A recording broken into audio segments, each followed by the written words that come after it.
ഇത്രയും ബുദ്ധിമോശം തോന്നി എടുത്തതാണെങ്കിലേ ആ മാലയും കൊടുത്തേക്ക്. ഒരേ ബൈചേട്ടൻ അഴിഞ്ഞാടിയ സിനിമയാണ്. എനിക്കെന്നെ മാല കിട്ടിയില്ലെങ്കിലേ ഞാൻ പോയി എന്റെ അച്ഛനോട് പറയും. പോലീസുകാർ ഒന്ന് ചോദിക്കുമ്പോ മാല താനേ വന്നോളൂ. ഒരു കാര്യം ഞാൻ പറഞ്ഞേക്കാം, പോലീസ് എങ്ങാനും ഇവിടെ കയറാൻ ഇടവന്നാൽ പിന്നെ മനസ്സമാനത്തെ താനും കിടന്നുറങ്ങാൻ വിചാരിക്കണ്ട. പ്രസന്നേ, നിന്റെ കരുതി കിടന്ന മാല എന്ത് ചെയ്യും? ഏത് മാല? നമ്മുടെ വനജേട്ടത്തിന്റെ മാലേ. വനയുടെ മാല എങ്ങനെയാ വരുന്നതെന്ന് അമ്മയ്ക്ക് ഞാൻ കാണിച്ചു തരാം.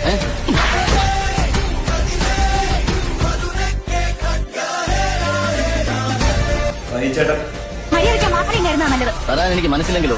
ഞാൻ അഡ്വക്കേറ്റ് കുമാരൻ നമ്പിയുടെ മോളാണെങ്കിൽ എങ്ങനെ നിന്റെ മാല മേടിക്കണമെന്ന് എനിക്കറിയാം.